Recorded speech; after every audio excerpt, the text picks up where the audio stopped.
This episode of the podcast is brought to you by Bear Boat Alaska. Up your DIY hunting game with one of their 37-foot adventure yachts. You and 5 of your friends can hunt, fish, set crab pots, shrimp pots, and take DIY to the next level. Bear Boat Alaska is locally owned by a Ketchikan resident who lives here year-round. Call Larry at 907-617-4542 or go to bearboatalaska.com. That's B-A-R-E boatalaska.com and tell Larry you heard about it on this podcast. Welcome back to the podcast, everyone. Pretty excited today to talk about closing on the house. So the house that is built, that we have been living in actually for about 2 weeks. I'm not sure if we've been squatting in our own house or what's that called when you're living in the house before it closes, but since we built it, figure it wasn't going to be a problem. But signed today, officially closing on it, which is pretty sweet, pretty exciting. And I was just kind of recalling the journey, and a couple of things that were pretty important that we did when we were building. First was having a trusted builder, someone that really was able to look at things, and we could talk to through the entire process. So there was ways that he could maybe save us some money, or there's a choice between this and this. So being really, really involved ended up saving us a ton of money. In Southeast Alaska, building is really complex because you have to get the materials up here, and so you're looking at $10,000 to $15,000 in shipping.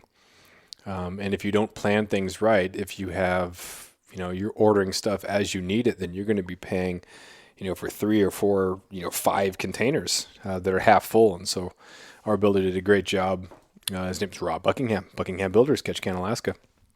Did a great job of planning ahead to make sure that the containers were stuffed, and so we weren't losing money or wasting money by having to make more orders than we should. It ended up being kind of a hassle to move stuff around, but it was way better to have a hassle to shift stuff around and wait till we needed it than it would be to spend all that money on more shipping, especially because housing costs or prices for materials were going up 10 to 15%, in some cases 20%. So all that stuff was going up. So Rob being really available to us and helping us through that stuff was really important.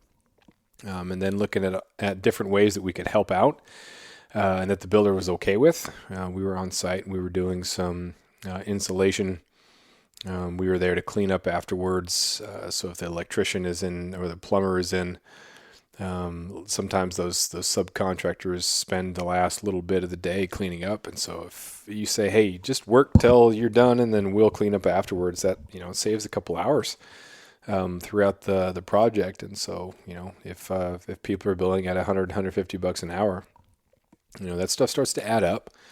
If you just keep adding and adding stuff and adding stuff and adding stuff, before you know it, a couple $100 here, a couple $100 here over the course of 11 months or however long, about 11 months it took us to build this, that stinking adds up. That's a couple, that's $10,000, $15,000, here and there. So it was pretty cool to be involved in it too, and making the decisions and painting the trim and doing all those other things. Stuffing the insulation in the attic was just horrible.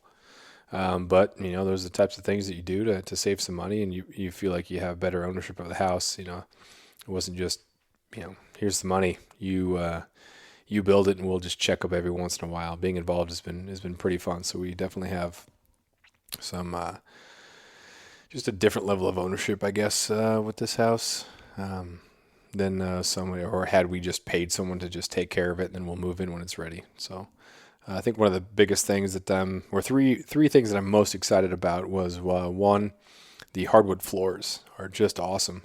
We were going to go with a vinyl plank, and Rob was able to, because flooring is his thing. That's his deal. When he was living in Montana, he was doing some floors in some of those really massive homes in the Livingston and Bozeman area. So he's done some beautiful floors and has an extensive portfolio. So when he was able to get a hold of some southern oak, and it was about the same price. So I figured, yeah, absolutely go with it. Hardwood floors, there's going to be a different creak in it. But we don't care about creaks here and there. But there were a couple different grades of it, which we learned. Grade 1 is a very consistent, knot-free oak, and so it's a very uniform color. Grade 2 tends to have more blemishes, color variation, and then knot holes. But this stuff was very, very light on knots. It was mostly just color variation, and it ends up being just beautiful. I love the color variation look. It looks like there's some boards in here that are repurposed, or that they're it's just so much character, and I absolutely love it. I know wood floors are kind of out of style, and maybe that's why they were so cheap, or whatever this batch was. If people were looking more for that grade 1 uniform color, but man, this is so beautiful. Love it. Looking at it, and some of the grains kind of look like topographical maps, or you look like, oh, okay, there. This is the saddle. This is where the deer would be, or you look at another spot and like, oh, this is if you're scouting some sort of place to fish out in the ocean, you're looking for those pinnacles that halibut are going to hang around. You're like, oh, this would be the pinnacle that I'd fish. And it's kind of fun just to look at the character and the difference of it, and it's just so unique and so different. So really excited about that. Another thing was going with a quartz countertop rather than Formica. We were going to go kind of cheap. Just because we wanted to make sure that we were under budget. We wanted to stay disciplined to the budget, because you start adding stuff here and there, and then all of a sudden, again, $500 here, $1,000 here over every little thing that you have to do. And then all of a sudden, you're $20,000, $30,000, $40,000. And that might come back on the, when you get your appraisal back, but you don't want to be house poor. That's everything is in the house, and your payment is so expensive that you can't do anything else except for live in the house that you bought, and you can't do any sort of life. And so we were pretty careful about stuff like that. But as things were going along and we're being really tight with the budget, we decided to upgrade and get some quartz countertops, which is just beautiful. I'm so glad we didn't have to go with Formica. That was one of the upgrades we had in our brains or our minds throughout the whole thing. Was thinking, hey man, if we've got the money, if we're in a good position, let's upgrade the countertops, because it's something that you use a lot, and it's something that's noticeable. And that was the thing that Rob was talking to us. It's your house, do whatever the heck you want, but there are certain things that... After years of fine print contracts and getting ripped off by big wireless providers, if we've learned anything, it's that there's always a catch. So when I first heard that Mint Mobile offers premium wireless starting at just $15 a month, I thought, what's the catch? But after talking to them and using their service, it all made sense. There isn't one. Mint Mobile's secret sauce is that they're the first company to sell wireless service online only. They cut out the cost of retail stores and pass those sweet savings directly to you. For anyone who hates their phone bill, Mint Mobile offers premium wireless for just $15 a month. I was hesitant about having to get a new phone and a new phone number, but with Mint, you can use your own phone with any Mint Mobile plan and keep your same phone and your same phone number along with all of your existing contacts. Mint Mobile gives you the best rate whether you're buying for one or for a family, and at Mint, families start at 2 lines. All plans come with unlimited talk and text plus high-speed data delivered on the nation's largest 5G network. Switch to Mint Mobile and get premium wireless service starting at just $15 a month. To get your new wireless plan for just $15 a month and to get the plan shipped to your door for free, go to mintmobile.com/waypoint. That is mintmobile.com/waypoint. Cut your wireless bill to $15 a month at mintmobile.com/waypoint. You could upgrade, and it's going to be noticeable and usable, something that you're going to really appreciate every day. And having those better countertops was definitely pretty excited for that. So, and then definitely helped out on the appraisal too. So two of the things on the appraisal that we came back, with the hardwood floors that are just beautiful, the southern oak, and then in addition to that, the countertops was just that was massive. And I think those are good selling points. And so our appraisal was really nice. It came up much more than we spent on the house. We have built-in equity, which is pretty nice. And it's not, I don't think that's super uncommon here in Southeast Alaska. It is unique that we have those challenges about building materials and shipping them up here, but based on what the market is, you don't have a saturated market. You don't have a whole bunch of other stuff that's on the market that are about the same price point. And so if you can have a smaller house, it's a 3-bedroom, 2.5 bath, but just under 2,000 square feet, of living space to be able to have nice wood floors and then have those countertops. So really helped out with the appraisal on the way back. And then the third thing is a carport, and it's a super high carport, so we could put a boat on the side of the house. If we end up getting a larger boat, we're looking at getting back in the game with a skiff here pretty soon. An 18-foot Lund SSV is what we're looking at with a console. Buying something new. You get there's a lot of boats for sale around here, and there's some old Lunds. I saw one. I think it was from '86, and it looked pretty good. But man, those things. That's like kids around here in the Sweet 16. They're asking for skiffs. Not necessarily cars, especially in Prince of Wales. Like that was the big thing growing up. A lot of kids they wanted skiffs because you can do just so much more with it. There's not a whole lot of places to drive around for fun or cruise. So either a truck to get you go hunting or a skiff so you could go out and set crab pots and fish. But just the wear and tear on the rivets, that something that was built in the 80s or even 90s or even early 2000s, it's been up on rocks, it's been beached, it's been just abused, and so those rivets tend to leak.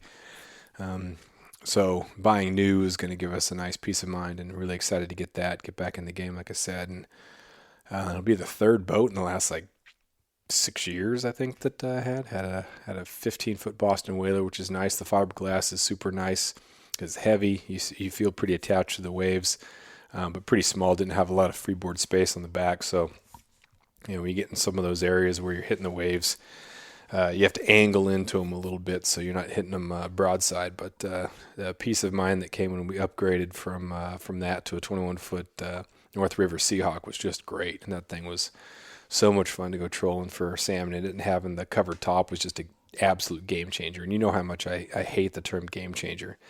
But having a boat with a top up here was just, ugh, you can't beat it, because even if it's not rainy, you're still dealing with the wind when you're going fast. And so if you're heading out for steelhead, or you're heading out to check the shrimp pots in the winter or the early spring, it's just going to be cold. So to be able to put the little buddy heater on and cruise, that's pretty nice. So we will miss that, but with this 18-foot Lund, it's like 500 pounds, something like that. So it's going to be an easy haul, easy drop in and out at the launch. And then, you can get into a lot of those little areas, nooks and crannies and whatnot. So we have a couple friends that have some larger boats. And so for the longer expeditions, we'll be able to hang out with them.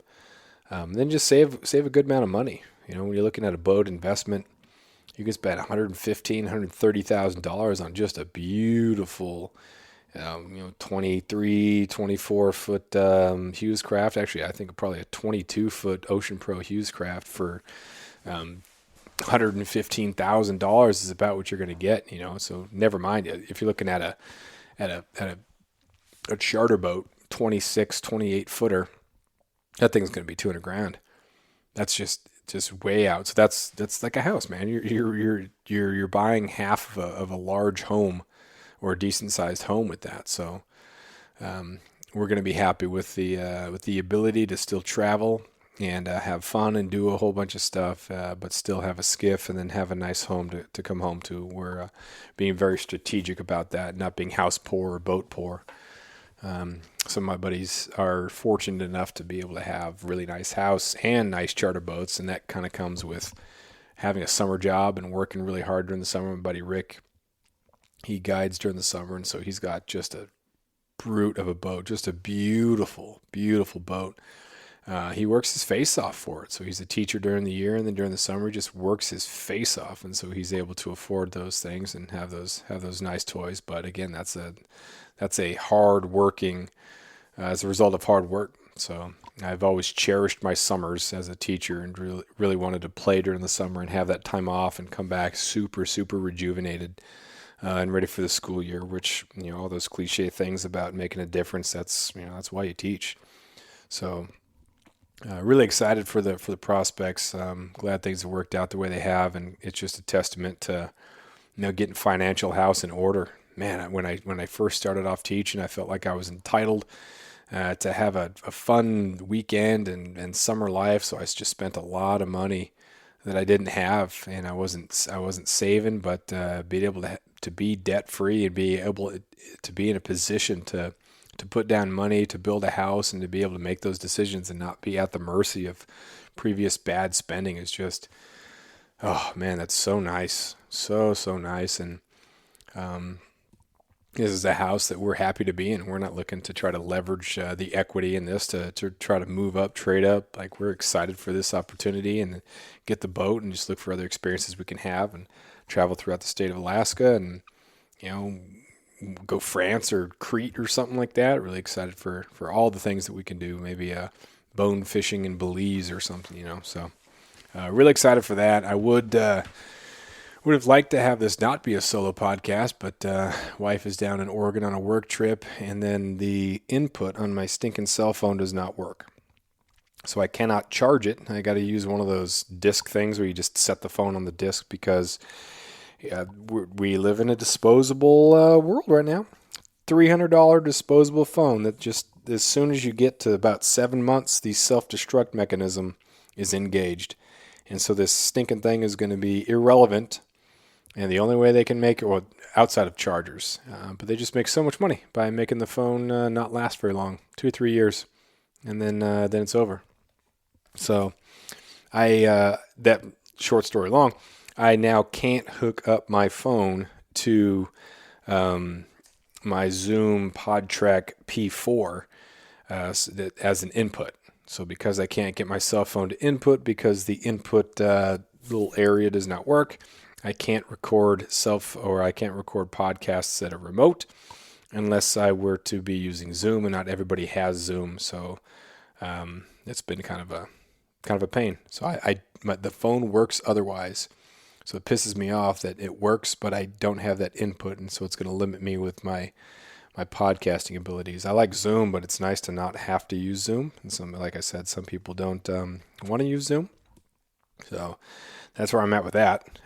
My computer's doing fine. Hope I don't jinx it, but it's about 5 years old. So shoot, yeah, it's about time for something to go wrong with it, right? Because disposable culture, just make trashy things because it doesn't do any good to have something that lasts a long time. Because you can't, you're not going to buy new products if it lasts forever. You just buy the one truck, and if you run it for 30 years, you're missing out on the chance to buy 2 more during that time. That also said, with gear, a lot of people are posting films and such this time of year. And when you see someone who is wearing a pair of pants that are like broken in, you think, okay, this person likes those pants. If you see a hunting video and everybody's wearing brand new stuff, so, well, this is a sponsor thing. They just got the brand new stuff in the mail. So who knows? That really does not, I know it's fine for some people. Some people love it. Oh, look at the new jacket. It's an unreleased jacket or something like that. It does a lot more for me when I see someone who has worn the pants for a long time. That tells me, A, that this person likes hunting in those pants. It's not that they were just free pants, or this hoodie is a free hoodie that they have to wear because it's a sponsor. They like this hoodie. They like these pants. So that says way more when you have stuff that's totally broken in. So I look for those sort of things. Same thing with hats, man. Like if you're wearing a brand new hat that just is not broken in, you do whatever you want. I mean, just because I don't like it doesn't mean it's bad. But yeah, there's a lot of telling things and little things that stick out to me as I'm watching the newest crop of films that have been released. I haven't watched the Elk 101 yet. Those tend to be pretty good. The Destination Elk, I like those, but haven't watched any so far this year. Watched the Nate Endicott's black-tailed deer, the over-the-counter archery in Oregon. And shoot, man, that's an awesome one. It's about 14 minutes long, but just a great film. Some unbelievable footage, just some great stuff. So, yeah, that's kind of what season it is. It's steelhead season. It's closing on house season. It's getting ready for spring bear season. It's keep editing my book season. Still on track for a release in May. So pre-orders should be available at the beginning of April, and looking at hammering down a couple release parties, hopefully here in Ketchikan, and then also in Anchorage. My wife and I will be up there in the early part of the month, so look out for dates for a more of a release party than a book signing. The sit at a table and sign books is fine, but I kind of want to just be able to mingle and chat and talk and be comfortable rather than just kind of sitting there and look longingly at people as they walk by. So we'll see how that all works. But thanks again for listening. Appreciate it. And I'll talk to you next week.